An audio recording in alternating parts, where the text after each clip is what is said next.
सभी साथियों को हमारा नमस्कार।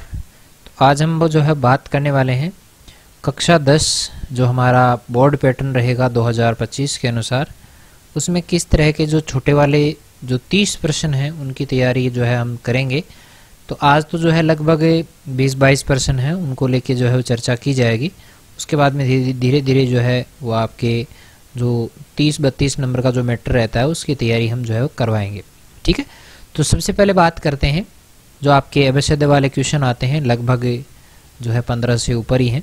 ठीक है, चलिए सबसे पहला हमारा यहाँ पे प्रश्न रहेगा कि जिस संज्ञा शब्द से, याद रखिएगा पहले प्रश्न का जो पहला क्वेश्चन आएगा वो संज्ञा से रिलेटेड आने वाला है।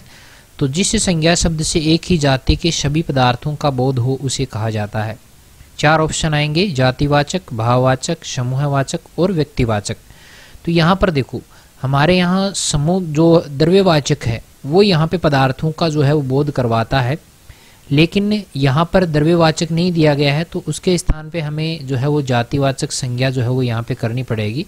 तो हमारा राइट आंसर जातिवाचक संज्ञा हो जाएगा। अगला शब्द है, दूसरा प्रश्न रहेगा कि पाया शब्द में प्रयुक्त प्रत्यय है। पाया शब्द में देखो आ प्रत्यय नहीं हो सकता क्योंकि पाय शब्द नहीं होता है, या है, यह है, पा है, तो पा तो होगा नहीं, ये भी नहीं होगा, आधा ये तो होना ही नहीं है क्योंकि ये के बाद में तो आ रहा है। ठीक है, आ भी नहीं होगा क्योंकि इसमें पाय शब्द नहीं है। तो बचा हमारे पास क्या है, या। तो इसका राइट आंसर हो जाएगा या। अगला प्रश्न है कि पो प्लस अन्न यानी होता है पवन, इसमें कौन सी संधि है।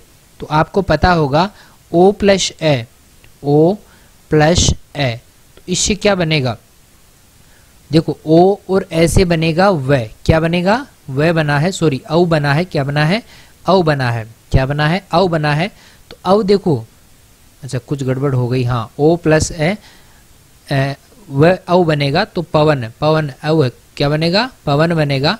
तो औ में यहाँ पर देखो औ कौन सी संधि में आता है, यण में नहीं आता, गुण में भी नहीं आता, अयादि। तो यहाँ पे कौन सी सही हो जाएगी, अयादि संधि। अयादि में देखो अय और अव, अय और अव जो है वो यहाँ पे किस में आएंगे, अयादि में। दीर्घ तो होनी नहीं है क्योंकि इसमें आ ई उ नहीं है। ठीक है, यण का मतलब आएगा य व र, ये य व र यण में रहेंगे। गुण का मतलब होगा ए ओ और अर, इसका मतलब क्या रहेगा, गुण रहेगा। और अयादि में आता है अव अय और आव और आय। ठीक है, ये 4 इसमें अयादि में रहेंगे। चौथा प्रश्न है कि जिस समस्त पद का पहला पद अव्यय हो उसे कहा जाता है। सीधी सी बात है, समस्त पद समास की बात की गई है। चौथा प्रश्न समास से रिलेटेड है। बहुब्रीहि नहीं होगा, द्विगु ये भी नहीं होगा क्योंकि इसमें पहले संख्यावाची आएगा।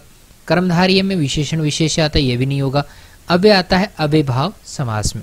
ठीक है, चलिए अगला हमारा प्रश्न है कि बिस्मिल्लाह खां के बचपन का नाम। देखो 4 प्रश्न शुरू के जो है वो व्याकरण के आएंगे, उसके बाद में 5वां प्रश्न जो है वो बिस्मिल्लाह खां के बचपन का नाम था रसूल खां, शलावत खां, असगर खां, अमीरुद्दीन। तो इसका जो राइट आंसर है वो यहाँ पे ये तीनों ही नहीं होंगे, क्या होगा, अमीरुद्दीन जो था वो बिस्मिल्लाह खां के बचपन का नाम रहता है। चलिए आगे चलते हैं। अगला हमारा प्रश्न रहेगा कि लेखिका के पिता के स्वभाव को क्रोधी किसने बना दिया था। तो लंबी बीमारी ने नहीं होगा, स्वयं लेखिका ने नहीं होगा, आर्थिक तंगी ने। यहाँ पर राइट आंसर क्या रहेगा, आर्थिक तंगी ने, अहंकार तो उनमें था ही नहीं। ठीक है, चलिए 7वां प्रश्न है कि मैं कभी कभी सोचता ये पागल तो नहीं हो गए हैं। तो ये कथन किसके बारे में कहा गया है, तो किसके बारे में है, लेखक के बारे में बिल्कुल नहीं है, ये कहा गया है बाल गोविंद भगत के बारे में, यानी वह ऑप्शन हमारा यहाँ पे सही रहने वाला है। चलिए आज का हमारा 8वां सवाल रहेगा कि कस्बे के चौराहे पर किसकी मूर्ति लगी हुई थी। तो कस्बे के चौराहे पर नेताजी की जो मूर्ति है किसकी लगी हुई थी भाई, तो वो थे सुभाष चंद्र बोस। स ऑप्शन हमारा यहाँ पे सही रहेगा। अगला है कि नागार्जुन का जन्म हुआ था। तो नागार्जुन का जन्म जो है वो बिहार में हुआ था। कहाँ पे हुआ था, बिहार में। पहला ही ऑप्शन हमारा सही है, बंगाल, राजस्थान, उत्तर प्रदेश ये सही नहीं है। ठीक है, चलिए आगे चलते हैं। अगला हमारा प्रश्न रहेगा कि कवि ने तप्त धरा के माध्यम से किस ओर संकेत किया है। जनसामान्य की पीड़ा, जलवायु परिवर्तन, अत्यधिक गर्मी या वैश्विक तपन। तो राइट आंसर हो जाएगा जनसामान्य की जो पीड़ा है वो यहाँ पे तप्त धरा के माध्यम से बताया गया है। ठीक है, चलिए आज का हमारा 11वां सवाल है कि होई क्यों एक दास तुम्हारा पाठ नंबर 2 तुलसीदास वाले पाठ से ये लाइन है कि राम ने इस पंक्ति में दास शब्द का प्रयोग किसके लिए किया है। राम ने काम में लिया है, किसके लिए किया है? लक्ष्मण के लिए नहीं किया, परशुराम के लिए नहीं किया, जनक के लिए नहीं किया, स्वयं खुद को दास बताया है, किसका? परशुराम जी का। चलिए आगे अगला प्रश्न है कि कवि कैसा स्वप्न देखकर जाग गया। तो कवि ने कैसा स्वप्न देखा था? बुरा सपना देखा था? नहीं देखा था भाई। प्रेम स्वप्न, ये अच्छा स्वप्न या लंबा स्वप्न? तो ये प्रेम स्वप्न जो है वो कवि ने देखा था। ब ऑप्शन हमारा सही हो जाएगा। अगला है 13वां प्रश्न कि साना साना हाथ जोड़ी मधुर कांकरिया द्वारा लिखित ये जो कहानी है वो किस तरह की है। ठीक है, तो इसको नाम दिया गया है यात्रा वृत्तांत, रेखा चित्र, व्यंग्य रचना या संस्मरण। तो साना साना हाथ जोड़ी में घूमने का वर्णन है, तो ये एक यात्रा वृत्तांत माना जाएगा। ए ऑप्शन हमारा सही होगा। अगला प्रश्न देखिएगा।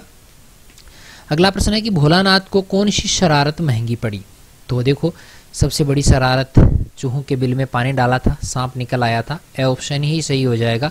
गुल्ली डंडा खेलना नहीं, ऐसा नहीं है। दोस्तों के साथ स्कूल से भागना ये भी नहीं था। बारातियों को चिढ़ाना ये भी नहीं था। अगला है कि लेखक ने हिरोशिमा कविता कहाँ लिखी। हिरोशिमा जो कविता है वो लिखी कहाँ थी? अमेरिका में? नहीं लिखी भाई। रेलगाड़ी में बैठे बैठे लिखी थी। कहाँ लिखी थी? रेलगाड़ी में बैठे बैठे। जापान में भी नहीं लिखी, लंदन में भी नहीं लिखी। तो ये जापान की तरफ नहीं जाए आप। जापान के शहर के बारे में बताया था, लेकिन बैठे बैठे लिखा कहाँ था? रेलगाड़ी में बैठे बैठे लिखा था। उसके बाद में देखो 15 प्रश्न हमारे ये आ जाते हैं। उसके बाद में हमें रिक्त स्थान जो है वो देखने को मिलेंगे। तो रिक्त स्थान में देखो हमारे क्वेश्चन जो है वो 4 क्वेश्चन इसमें आएंगे। पहला क्वेश्चन रहेगा कि मोहन छत पर पतंग उड़ा रहा है। वाक्य में रेखांकित जो शब्द है वो क्या है? पर शब्द जो है वो यहाँ पे अधिकरण कारक इसमें आता है। अधिकरण कारक, ठीक है, अधिकरण कारक जो है इसका राइट आंसर रहेगा। अगला है कि कल मीनाक्षी ने काली बिल्ली को देखा। तो बिल्ली की विशेषता बताई है कि वो कैसी है? काली है, अंडरलाइन इसी को किया है। तो रेखांकित अंश जो है वो क्या रहेगा? वो रहेगा गुणवाचक विशेषण। गुणवाचक विशेषण, ठीक है, गुणवाचक विशेषण इसका सही रहेगा। पुरुषवाचक सर्वनाम में उसे शब्द का बहुवचन बताना है। पुरुषवाचक सर्वनाम में आता है उसे, तो इसका बहुवचन शब्द जो है वो होगा उन्हें। क्या होगा? उन्हें होगा। अगला है कि अधमरा शब्द में प्रयुक्त उपसर्ग है। तो अधमरा में क्या होगा? देखो अध प्लस मरा, तो यहाँ पे पूछा है उपसर्ग, तो क्या रहेगा? अध यहाँ पर जो है उपसर्ग रहने वाला है। चलिए अगला प्रश्न देखिएगा। फिर जो है वो बहुविकल्पीय प्रश्न आपको देखने को मिलेंगे। तो सबसे पहला हमारा प्रश्न रहेगा कि समीप की भाववाचक संज्ञा आपको बतानी है। समीप की भाववाचक संज्ञा सामीपत्व नहीं होगा, समीपता देखते हैं हो सकता है। समीपे नहीं, ये सामीप्य अगर होता तो सही होता, लेकिन ये गलत है।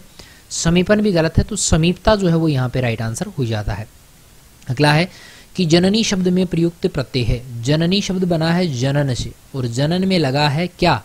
ई लगा है। क्या लगा है? ई। तो ब ऑप्शन हमारा इसमें सही हो जाएगा। अगला है कि गुण स्वर संधि का सही उदाहरण है। गुण स्वर संधि का सही उदाहरण क्या रहेगा? तो देखो गुण स्वर संधि में आता है ए, ओ और अर।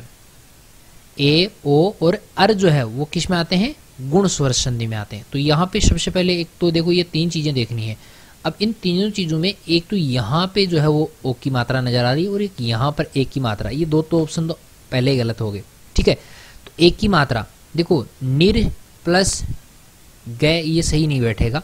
तो यहाँ पर रमा प्लस ईश ये सही होगा। रमेश जो है वो इसका राइट आंसर हो जाएगा।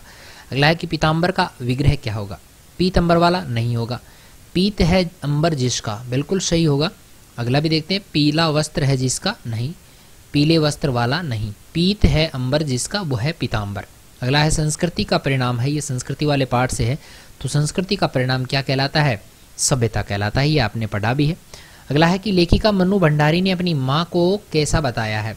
तो माँ को देखो जो है घर में काम करने वाली, व्यक्तित्व विहीन, ये सही इसका रहेगा। स में है व्यक्तित्व विहीन, ये इसका राइट आंसर है। अगला है कि लेखक ने 2nd क्लास का टिकट क्यों खरीदा? अमीर प्रदर्शन के लिए नहीं, नई कहानी के विषय में सोचने के लिए, बिल्कुल ये बात सही लग रही है। आरामदायक सफर करने के लिए नहीं, पैसों की कमी के कारण नहीं, बिल्कुल ब ऑप्शन इसका सही रहेगा। कि कंधे से सिर तक की मूर्ति जो है वो क्या कहलाती है? बढ़िया प्रश्न है। बूथ, प्रतिमा, बस्ट या डस्ट? तो ये है इसका बस्ट जो है वो इसको कहा जाता है। 2 फुट की ये प्रतिमा होती है।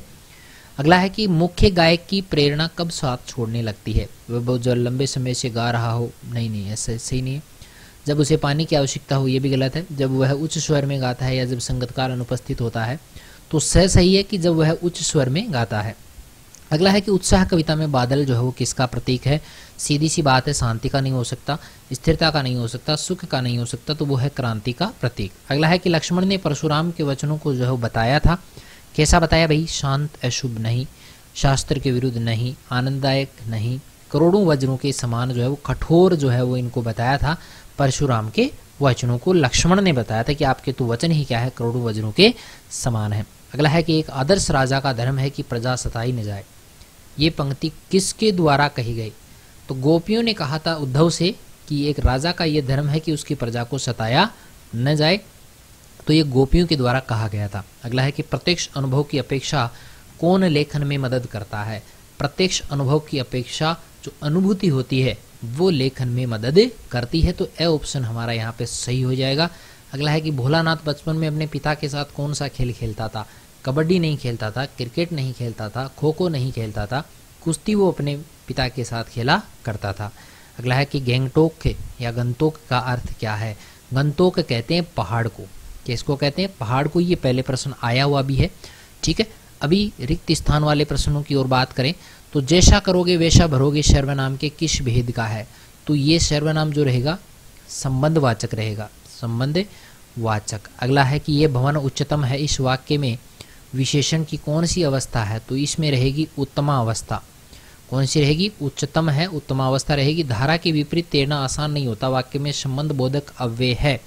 तो संबंध बोधक देखो के विपरीत, के विपरीत यहाँ पे जो शब्द आया है वो संबंध बोध करवा रहा है धारा और तैरना आसान नहीं है के बीच में। सुकर्म में प्रयुक्त है, सु प्लस क्रम, तो यहाँ पे क्या रहेगा? सु इसका राइट आंसर हो जाएगा। तो इसी प्रकार के इंफॉर्मेशनल बहुत मतलब बढ़िया वीडियो जो है आपको देखने को मिलेंगे, जिसमें आपके पासिंग मार्क्स बहुत अच्छे तरीके से आ जाएंगे। कक्षा 10 की बात कर रहा हूँ, आरबीएससी बोर्ड की बात कर रहा हूँ, अच्छे नंबर आपको इसमें मिल जाएंगे। मिलते हैं नए वीडियो के साथ में, तब तक के लिए थैंक यू।